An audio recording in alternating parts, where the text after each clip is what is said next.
Morning students, now we'll start first chapter in the physics, that means physical world.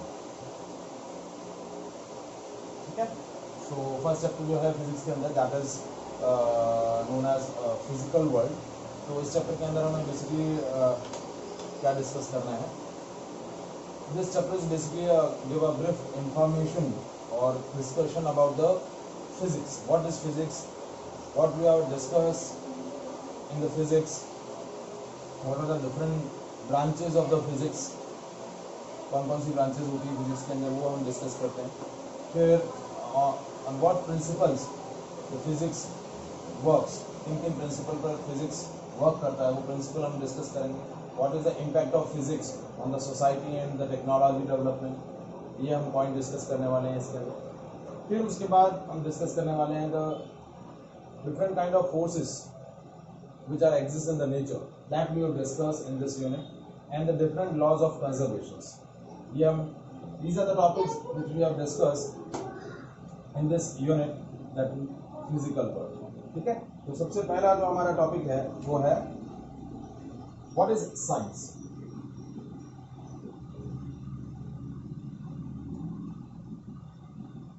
How can we define the science? So science is a systematic and organized knowledge about the natural phenomena which occurs surrounding us. What is science? It is a systematic and organized knowledge about different natural phenomena. Now, how to obtain this organized knowledge? जो भी हमारे natural phenomena हमारे surrounding में हो रहे हैं उनके बारे में एक ऑर्गेनाइज नॉलेज ऑब्टेन करना क्या बोला जाता है? साइंस बोला जाता है. तो ये ऑर्गेनाइज नॉलेज हम लेते कैसे हैं, हमें मिलेगा कैसे?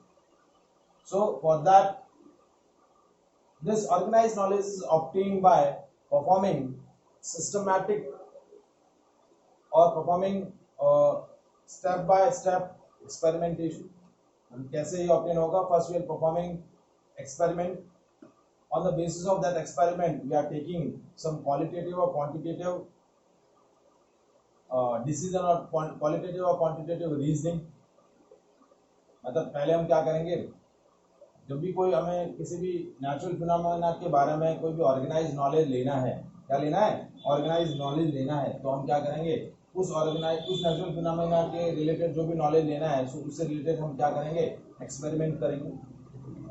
उन एक्सपेरिमेंट ये जो भी ऑब्जर्वेशंस है उन ऑब्जर्वेशंस को क्या करेंगे? स्टडी करेंगे. Keep the observation and then give a accurate reasoning of these observation. जो भी ऑब्जर्वेशंस हमने लिए हैं उन ऑब्जर्वेशंस का हम क्या करेंगे? एक्यूरेट रीजनिंग देंगे. मतलब सिस्टमेटिकली ऑर्गेनाइज नॉलेज कैसे ऑब्टेन होगा? जो भी नेचुरल फिनोमेना का नॉलेज हमें चाहिए उसके रिलेटेड जो भी एक्सपेरिमेंट है वो एक्सपेरिमेंट परफॉर्म करेंगे, उसके ऑब्जर्वेशंस लेंगे और उन ऑब्जर्वेशन के बेसिस पर एक कंक्लूजन ड्रॉ करेंगे. So how to obtain that phenomena, that organised knowledge, that this organised knowledge which is obtained bye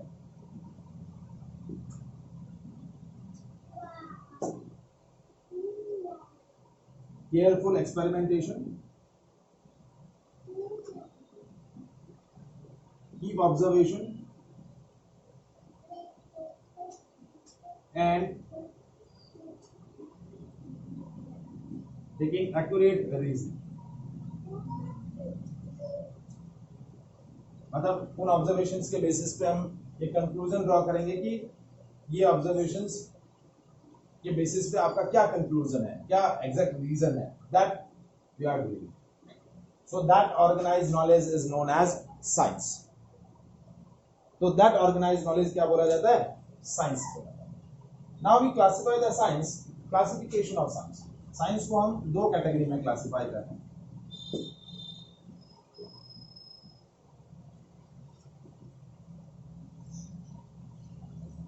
दो ब्रांचेस हैं, एक है biological science second one is physical science. Physical science is further classified into two categories: physics and chemistry. So what is biological science? So that is a branch of science which deals with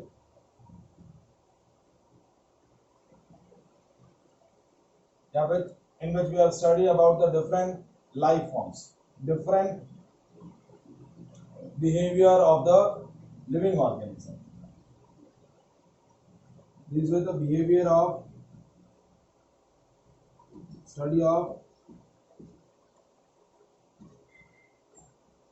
behavior of living organism. तो biological science में हम किसके बारे में discussion करते हैं? जो भी डिफरेंट लाइफ फॉर्म एग्जिस्ट करती है, जो भी इकोसिस्टम का जो बायोटिक कंपोनेंट है which consist of plants, animals, human beings, तो उन लिविंग ऑर्गेनिजम्स के बिहेवियर के बारे में स्टडी करना क्या बोला जाता है? Biological science. बायोलॉजिकल साइंस में मेजरली दो ब्रांचेस होती है बायोलॉजी के अंदर, बॉटनी और जूलॉजी। कौन सी दो ब्रांचेस होती है? बॉटनी और जूलॉजी। बॉटनी के अंदर हम प्लांट से रिलेटेड जो भी बिहेवियर होता है, प्लांट्स के बिहेवियर, वो स्टडी करते हैं। जूलॉजी के अंदर एनिमल्स और ह्यूमन बीइंग्स के बिहेवियर के बारे में डिस्कस करते हैं। फिर आता है फिजिकल साइंस। फिजिकल साइंस के अंदर दो ब्रांचेस होती हैं, फिजिक्स और केमिस्ट्री। ठीक है, तो केमिस्ट्री में हम क्या डिस्कस करते हैं? It is a branch of science in which we have studied about structure and composition of matter or material objects. What is the composition? What is the structure of a matter? How the matter is classified into different categories? What is solid, liquid, gas? What is element, compound, mixture? What is atom? What is molecule? What is ion? That we have discussed in the chemistry. Different kinds of chemical changes which occurs naturally or perform in the laboratory, that we have discussed in the chemistry. Is it clear? अब हमारा जो main branch जो हमें discuss करना है, जो हमारा main chapter है, जो मेन सब्जेक्ट है, physics. What is physics? So physics is a study of natural world. क्या है? Physics is study of natural world.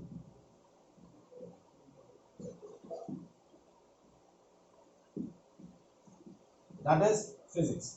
या फिर ऐसा बोल सकते हैं, physics is a branch of science in which we have studied basic laws of nature and their manifestation in the various natural phenomena. देखिए, हमारे सराउंडिंग में जो भी नेचुरल फिनोमेना प्रोसीड हो रहे हैं या हम जो नेचुरल फिनोमेना ऑब्जर्व कर रहे हैं, वो नेचुरल फिनोमेना किस लॉजिक पर बेस्ड है, किन बेसिक लॉज पर बेस्ड है, उन लॉज को स्टडी करना, study of basic laws of nature, और उन लॉज पर और कौन से फिनोमेना बेस्ड हैं, या वो लॉज और कौन कौन से नेचुरल फिनोमेना को प्रोसीड करते हैं, गवर्न करते हैं, उनको स्टडी करना क्या बोला जाता है? फिजिक्स बोला जाता है। तो व्हाट इज फिजिक्स?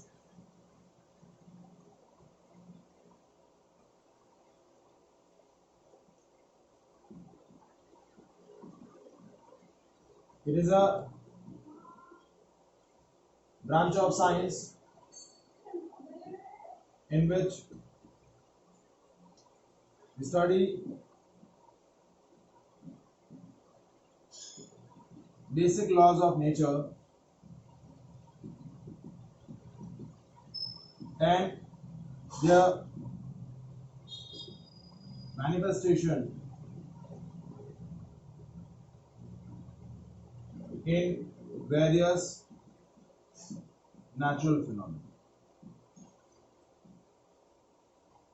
मतलब नेचर में जो भी नेचुरल फिनोमेना हो रहे हैं वो किस लॉज पर बेस्ड हैं, किन लॉज पर बेस्ड हैं, उनको स्टडी करना, और उन लॉज पर कौन कौन से दूसरे नेचुरल फिनोमेना गवर्न हो रहे हैं उनको स्टडी करना फिजिक्स बोला जाता है। जैसे फॉर सिंपल सा एग्जांपल मैं देता हूँ कि as we know that earth is revolve around the sun, और एक पूरा रिवॉल्यूशन करने में कितना टाइम लगता है? 365 and 1/4 days, और वो पूरा एक 1 ईयर लगता है। उसी तरीके से एक और लॉजिक है कि earth is also rotate about it's on axis, जिसकी वजह से डे और नाइट चेंज होती है। तो ये बेसिक लॉज को स्टडी करना, मतलब अब अर्थ का रिवॉल्यूशन और रोटेशन किस लॉजिक पर बेस्ड है कि अर्थ सन के अराउंड जब रिवॉल्व कर रही है तो which logic is responsible for that. तो अर्थ जो है सन के अराउंड रिवॉल्व कर रही है, जैसे ये सन है और अर्थ जो है इसके अराउंड एक इलिप्टिकल ऑर्बिट में रिवॉल्व कर रही है, ठीक है। तो रिवॉल्यूशन के लिए एक फोर्स चाहिएगा, that is a centripetal force, and that centripetal force is comes from force of attraction between sun and earth. तो that is a basic logic कि अर्थ का रिवॉल्यूशन किस रीजन से हो रहा है। तो वो लॉजिक को स्टडी करना और उसका इम्प्लीमेंटेशन, मतलब अब ये जो फिनोमेना, ये जो लॉजिक है कि कोई भी ऑब्जेक्ट जो दूसरे ऑब्जेक्ट के अराउंड रिवॉल्व करता है तो it's require a centripetal force. तो अब ये सेंट्रीपिटल फोर्स से और कौन कौन से फिनोमेना गवर्न होते हैं, ठीक है। तो इसका स्टडी करना क्या बोला जाता है, फिजिक्स बोला जाता है। क्या बोला जाता है, फिजिक्स। फिजिक्स के अंदर हम ये चीज डिस्कस करते हैं। अब देखिए हमने जो पॉइंट डिस्कस किया कि साइंस क्या होता है। साइंस क्या होता है, ऑर्गेनाइज्ड नॉलेज। क्या होता है, ऑर्गेनाइज्ड नॉलेज। अब देखिए मेनली हमने क्या डिस्कस किया अभी कि what is science, organised knowledge, that is science. Now हमारा मेन जो पॉइंट है वो क्या है कि how can we grow the science, how can we implement new phenomena or new logics, how to develop a new logic or new phenomena to develop the science।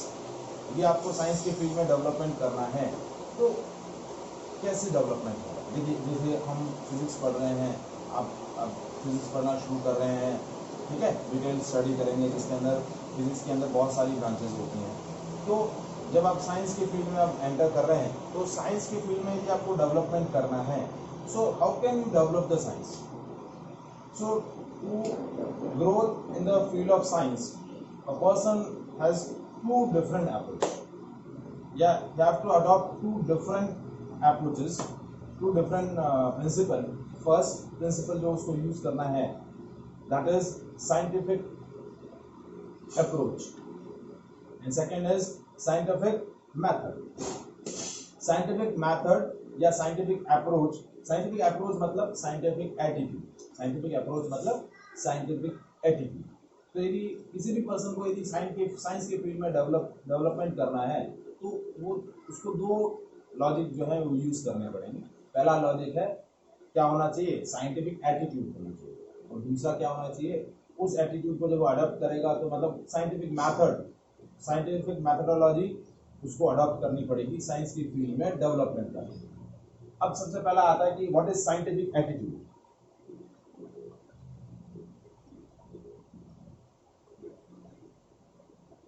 Scientific attitude मतलब जब भी आपके सामने कोई भी एक प्रॉब्लम या कोई भी नेचुरल फिनोमेना जो आपके लिए अननोन है, यदि वो आप ऑब्जर्व कर रहे हैं तो वो फिनोमेना किस लॉजिक पर बेस्ड है उसको स्टडी करना फिजिक्स बोला जाता है। तो आपके सामने जो भी प्रॉब्लम आ रही है उस प्रॉब्लम के लिए आपकी जो अप्रोच होनी चाहिए, आपका जो एटीट्यूड होना चाहिए, ओपन माइंडेड अप्रोच होनी चाहिए, flexible and open minded approach होनी चाहिए। Flexible and open minded approach का मतलब क्या हुआ कि जैसे आपके सामने कोई प्रॉब्लम आ रही है, कोई भी आपके पास ऐसा फिनोमेना आपने ऑब्जर्व किया जिसको आपने पहले नहीं ऑब्जर्व किया है, या जिसके लॉजिक के बारे में कि इस नेचुरल फिनोमेना के पीछे क्या लॉजिक है, ये आपको वो सीखना है। तो आपके लिए सबसे पहली बात क्या होनी चाहिए, आपके माइंड में साइंटिफिक एटीट्यूड होना चाहिए, मतलब फ्लेक्सिबल और ओपन माइंडेड अप्रोच होनी चाहिए। आपके सामने जो भी प्रॉब्लम आई तो आपका एटीट्यूड होना चाहिए कि मुझे इसको सॉल्व करना है। एटीट्यूड पॉजिटिव होना चाहिए। यदि उसका सोल्यूशन नहीं आ रहा है तो उसके लिए फर्दर आपको अप्रोच करनी है, फर्दर एक्सपेरिमेंटेशन करने हैं, कुछ ना कुछ डिफरेंट लॉजिक आपको क्या करना है, यूज करना है। मतलब फेल होने के बाद ये उसका लॉजिक नहीं पता चल रहा है, आपने अपने नॉलेज के हिसाब से पहले कोई चीज कंक्लूड करी है, तो वो कंक्लूजन यदि सही नहीं है या उस कंक्लूजन पर बेस वो वर्कआउट नहीं कर रहा है तो उस प्रॉब्लम को सॉल्व करने के लिए हमारा ऐसा नहीं कि ये प्रॉब्लम सॉल्व नहीं हो सकता, हम गिव अप नहीं कर सकते, ठीक है। तो साइंटिफिक एटीट्यूड होना चाहिए, एक ओपन और फ्लेक्सिबल अप्रोच होनी चाहिए, और उस फ्लेक्सिबल और ओपन माइंडेड अप्रोच के साथ साथ how to govern that solution of that scientific problem, कि हमें स्टेप बाय स्टेप क्या करने होंगे, एक्सपेरिमेंटेशन करने होंगे, उसके बाद उन एक्सपेरिमेंट के बेसिस पे, मतलब control experimentation, step by step आपने क्या किए, एक्सपेरिमेंटेशन किए, उन एक्सपेरिमेंट के जो ऑब्जर्वेशंस आए, उन ऑब्जर्वेशंस को ऑब्जर्व करके हमने क्वालिटेटिव और क्वांटिटेटिव रीजनिंग प्रपोज करी, क्या प्रपोज करी, क्वालिटेटिव और क्वांटिटेटिव रीजनिंग प्रपोज करी, उस रीजनिंग मतलब कंक्लूजन प्रपोज किया कि भाई हमने ये एक्सपेरिमेंट किया और इस एक्सपेरिमेंट के बेसिस पे हमने ये कंक्लूजन ड्रॉ किया, फिर उस कंक्लूजन के बेसिस पे हमने एक मैथमेटिकल मॉडल डेवलप किया, मतलब यदि कोई डिवाइस वगैरह हम डेवलप कर सकते हैं तो हमने वो डेवलप किया, कोई वर्किंग या नॉन वर्किंग मैथमेटिकल मॉडल हम बना सकते हैं तो वो मैथमेटिकल मॉडल हमने कंस्ट्रक्ट किया। जैसे न्यूटन ने क्या किया, न्यूटन लॉज ऑफ मोशन दिए, मतलब पहले उनको थ्योरेटिकली प्रपोज किया, फिर उनके लिए मैथमेटिकल इक्वेशंस प्रपोज किए, मैथमेटिकल मॉडल दिया, then we apply that mathematical model to perform या govern the various different phenomena, कि उस मैथमेटिक मॉडल को यूज करके हम और कौन से डिफरेंट फिनोमेना क्या कर सकते हैं, परफॉर्म कर सकते हैं। सो ये आपका स्टेप बाय स्टेप प्रोसेस होगा, and that is known as scientific methodology. क्या बोलते हैं इसको, साइंटिफिक मेथड या साइंटिफिक मेथोडोलॉजी। तो साइंटिफिक मेथोडोलॉजी, एक तो साइंटिफिक एटीट्यूड होना चाहिए, आपके दिमाग, आपकी सोच जो होनी चाहिए वो ओपन माइंडेड होनी चाहिए। एटीट्यूड का मतलब ओपन माइंडेड अप्रोच होनी चाहिए, ओपन आपकी सोच होनी चाहिए। साइंटिफिक मेथोडोलॉजी मतलब मैंने जैसे 3-4 स्टेप अभी बताया आपको, कि कंट्रोल एक्सपेरिमेंटेशन करेंगे, स्टेप बाय स्टेप हम ऑब्जर्वेशन लेंगे, उन ऑब्जर्वेशन के बेसिस पे हम क्वालिटेटिव और क्वांटिटेटिव रीजनिंग प्रपोज करेंगे, फिर मैथमेटिकल मॉडल प्रपोज करेंगे उसका, और उस मैथमेटिकल मॉडल को यूज करके क्या करेंगे, कुछ न्यू फिनोमेना प्रेडिक्ट करेंगे। क्या करेंगे, न्यू फिनोमेना प्रेडिक्ट करेंगे। देखिए साइंस के फील्ड में क्या होता है, डेली कंटिन्यूअसली डेवलपमेंट होता रहता है। ऐसा नहीं है कि न्यूटन ने जो लॉज प्रपोज किए या मैकेनिक्स के अंदर और भी कोई लॉज डेवलप हुए, या ऑप्टिक्स के अंदर कोई लॉज डेवलप हुए, या फिजिक्स के और किसी ब्रांच में कोई लॉजिक या लॉज डेवलप हुए, तो उनमें इम्प्रोवाइजेशन नहीं होता है। इम्प्रोवाइजेशन थोड़े थोड़े ड्यूरेशन में होता रहता है। डिफरेंट डिफरेंट साइंटिस्ट जो हैं उस फील्ड में क्या करते रहते हैं, डेवलपमेंट इम्प्रूवमेंट करते रहते हैं। तो ये होता है साइंटिफिक एटीट्यूड और मैथमेटिक्स। ये जब चीज होगी, ये दोनों लॉजिक जब होंगे, तभी आप साइंस के फील्ड में क्या कर पाएंगे, ग्रोथ कर पाएंगे। अब हमने फिजिक्स के बारे में क्या पढ़ा कि फिजिक्स इज बेस्ड ऑन, या it is a study of the basic laws of nature.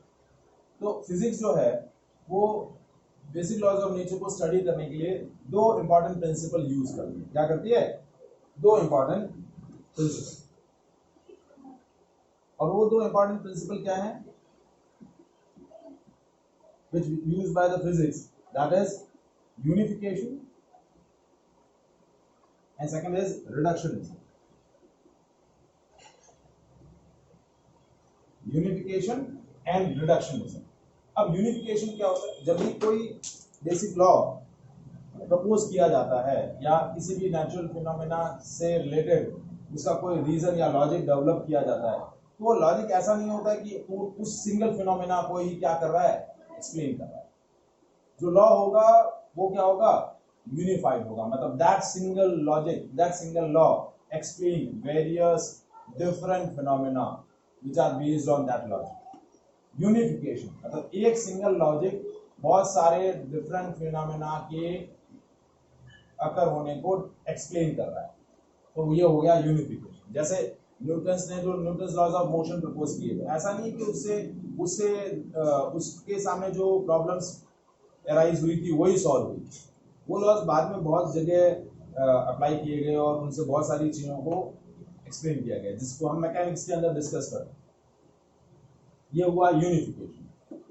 आया समझ में क्या होता है यूनिफिकेशन, ठीक है। A single logic can explain different phenomena, number of phenomena. फिर आता है दूसरा, आता है रिडक्शनिज्म। अब जब भी किसी फिजिसिस्ट या किसी साइंटिस्ट के सामने कोई भी प्रॉब्लम आती है जिसका लॉजिक वो सोचना चाह रहा है या जिसका लॉजिक उसको डेवलप करना है, तो क्या करता है, जो भी प्रॉब्लम है उस प्रॉब्लम को वो स्मॉलर पार्ट में रिड्यूस कर देता है। रिडक्शनिज्म मतलब जो भी प्रॉब्लम है, जो भी टास्क उसको दिया है, उस टास्क को वो क्या करता है, अलग अलग सेक्शंस में डिवाइड कर देता है। जैसे आपने मूवी देखी होगी मिशन मंगल, ठीक है, उसमें मंगल ग्रह पे जो स्पेस सैटेलाइट भेजना रहता है तो एक टीम बनाई जाती है कि ये टीम मिलके पूरा ये प्रोजेक्ट रन करेगी, एक बंदा नहीं कर सकता, ठीक है। तो एक पूरा टीम बनाया जाता है, वो टीम अलग अलग फील्ड में क्या करती है, अलग अलग वर्क करती है। भी ये पार्ट ये बंदा करेगा, डिजाइन ये बनाएगा, प्रोपोलेशन ये करेगा, सारे वर्क क्या होते हैं, प्लॉट कर दिए जाते हैं और फिर उन सबको क्या कर दिया जाता है, कंबाइन कर दिया जाता है। तो जो भी प्रॉब्लम होगी, जैसे आप जब भी आपने जूनियर लेवल पर प्रोजेक्ट्स वगैरह डेवलप किए हैं या साइंस प्रोजेक्ट बनाया है या मैथ्स का कोई प्रोजेक्ट बनाया है, तो आप क्या करते हैं, आपके सामने जो भी प्रोजेक्ट रहता है एक टीम पूरा बनाती है, तो टीम क्या कर लेती है, वर्क को डिवाइड कर लेती है कि ये काम ये करेगा, ये वर्क इसमें ये करेगा, इस वर्क प्रोजेक्ट में ये वर्क ये करेगा, फिर सारे वर्क्स को हम कंबाइन कर देते हैं। तो ये काम होता है रिडक्शनिज्म। आपके पास जो भी प्रॉब्लम है उसको आप स्मॉलर पार्ट में रिड्यूस कर दो और फिर उसको कंबाइन कर दो, अलग अलग टीम्स के जो कंक्लूजन है वो वापस एक साथ कंबाइन हो जाए। Is it clear? Now will discuss the different branches in the physics.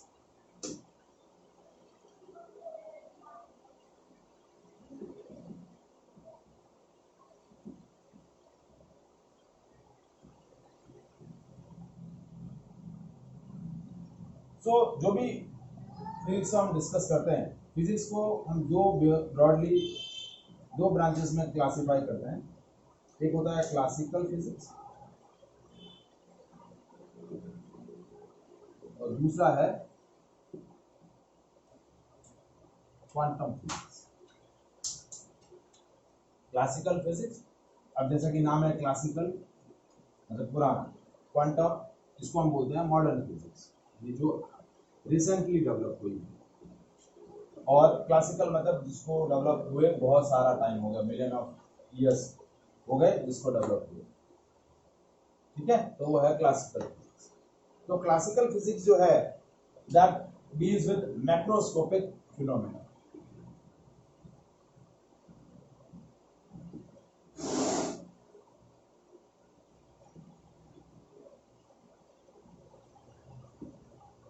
Classical physics पे वर्क करता है, डील्स विद मैक्रोस्कोपिक फिनोमेना, जो लार्ज साइज के जो फिनोमेना होते हैं उन पर वर्क करता है। और मॉडर्न फिजिक्स क्या होता है, it deals with microscopic minute,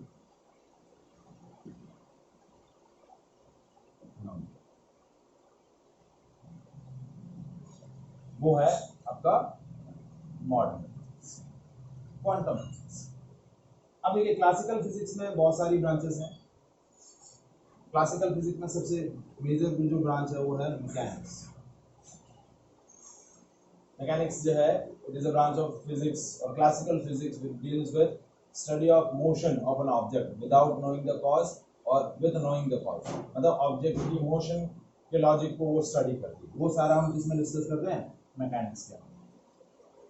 mechanics के अंदर भी बहुत सारी छोटी छोटी ब्रांचेस होती हैं, अलग अलग सेक्शंस होते हैं, ठीक है। सेकेंड जो ब्रांच आती है वो है ऑप्टिक्स।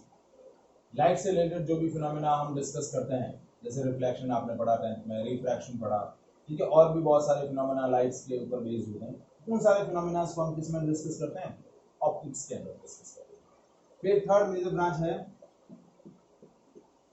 थर्मोडायनेमिक्स, ठीक है। तो थर्मोडायनेमिक्स में हम क्या डिस्कस करते हैं, थर्मोडायनेमिक्स में study about the heat energy and its interconversion into the various kind of energy, how the heat energy will convert into the work done, ये सारा हम किसमें स्टडी करते हैं, थर्मोडायनेमिक्स। ये भी बहुत बड़ा ब्रांच है, ठीक है। उसके बाद नेक्स्ट आपका ब्रांच आता है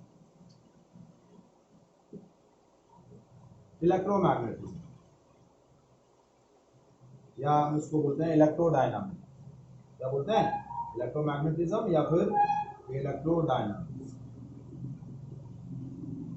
तो electrical phenomena, magnetic field phenomena जो होते हैं वो सारे हम इलेक्ट्रोडायनामिक्स में स्टडी करते हैं। Study about the electric field and magnetic field, तो उससे रिलेटेड फिनोमेना जो रहते हैं उनको हम इलेक्ट्रोडायनामिक्स में स्टडी करते हैं। ये मेजर ब्रांचेस हैं जो क्लासिकल फिजिक्स में डिस्कस किया।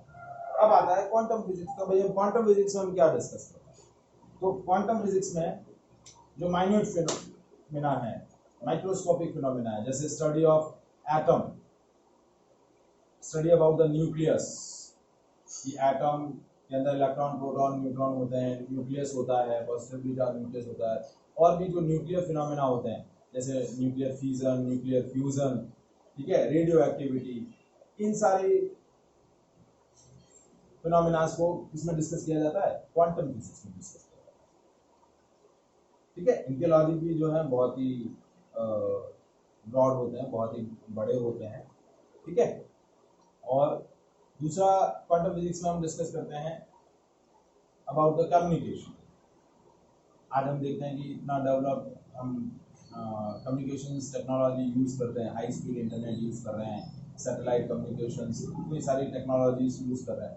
तो कम्युनिकेशन सिस्टम के बारे में जो स्टडी किया जाता है, उसके रिगार्डिंग जो भी डेवलपमेंट हुआ है टेक्नोलॉजी में, वो सारा हम इसमें डिस्कस करते हैं क्वांटम फिजिक्स में स्टडी, इसके अंदर स्टडी करते हैं क्वांटम फिजिक्स के। ठीक है, so these are the two major branches or classifications of physics. Is it clear? So that is all about the physics and their different branches. अब physics का क्या रोल है सोसाइटी के अंदर? ठीक है, देखिए हम हमारे लाइफ फॉर्म के अंदर बहुत सारी आजकल अप्लायंसेस यूज़ कर रहे हैं, मोबाइल फ़ोन यूज़ कर रहे हैं, ठीक है, इतनी सारे गैजेट्स यूज़ करते हैं, रेफ्रिजरेटर हो गया, कि एयर कंडीशन हो गया, कि वॉशिंग मशीन हो गई, कि फैन हो गया, या ट्यूबलाइट हो गया, स्कूटर, 4 व्हीलर, ठीक है, छोटी से छोटी डिवाइस जैसे इलेक्ट्रॉनिक रेजर वगैरह यूज़ करते हैं, इलेक्ट्रॉनिक ब्रश यूज़ करते हैं। तो इन सब में कहीं ना कहीं डायरेक्टली और इनडायरेक्टली फिजिक्स यूज़ हो रहा है। तो फिजिक्स ने हमारी लाइफ फॉर्म को इजी बना दिया, एडवांस बना दिया, और उससे जो फिजिक्स के थ्रू जो टेक्नोलॉजी में डेवलपमेंट हुआ है, वो टेक्नोलॉजीज हम यूज़ कर रहे हैं, और वो टेक्नोलॉजी से हमारी लाइफ फॉर्म को इजी बना दिया है। आज हम इतनी एडवांस टेक्नोलॉजी यूज़ कर रहे हैं, जैसे अभी आप देखिए कि ऑनलाइन क्लासेस हम स्टडी कर रहे हैं, मोबाइल है तो ऑनलाइन क्लास, आप घर बैठ के हम स्टडी कर रहे हैं, आप घर पे, मैं भी मेरे घर पे हूँ, स्टडी करवा रहा हूँ आपको। तो that is due to the technology, और टेक्नोलॉजी में डायरेक्टली और इनडायरेक्टली कहीं ना कहीं फिजिक्स का रोल है। तो फिजिक्स का टेक्नोलॉजी डेवलपमेंट में बहुत इंपॉर्टेंट रोल है। ठीक है, और पॉजिटिव इम्पैक्ट के साथ साथ कुछ नेगेटिव इम्पैक्ट भी होते हैं। जैसे आप इतनी एडवांस टेक्नोलॉजी यूज़ कर रहे हैं, आज हम बहुत सारी टेक्नोलॉजी यूज़ करते हैं। पुराने टाइम में क्या होता था, कोई टेक्नोलॉजी नहीं होती थी, ठीक है, तो व्हीकल नहीं होते थे, 2 व्हीलर नहीं होते थे, 4 व्हीलर नहीं होते, मोबाइल फोन्स नहीं थे, ठीक है। तो लाइफ फॉर्म को इजी बनाया है, हमें बहुत सारे एडवांटेजेस प्रपोज किए हैं, लेकिन कुछ डिसएडवांटेजेस भी। डिसएडवांटेजेस क्या है कि भाई टेक्नोलॉजी यूज़ करने के साथ साथ हमारा फिजिकल वर्क कम हो गया है, तो उससे बहुत सारे डिजीज जनरेट हो गई है। पहले छोटी एज में प्रॉब्लम्स नहीं होती थी, आजकल छोटी एज में भी बहुत सारी डिजीज लोगों को हो जाती है।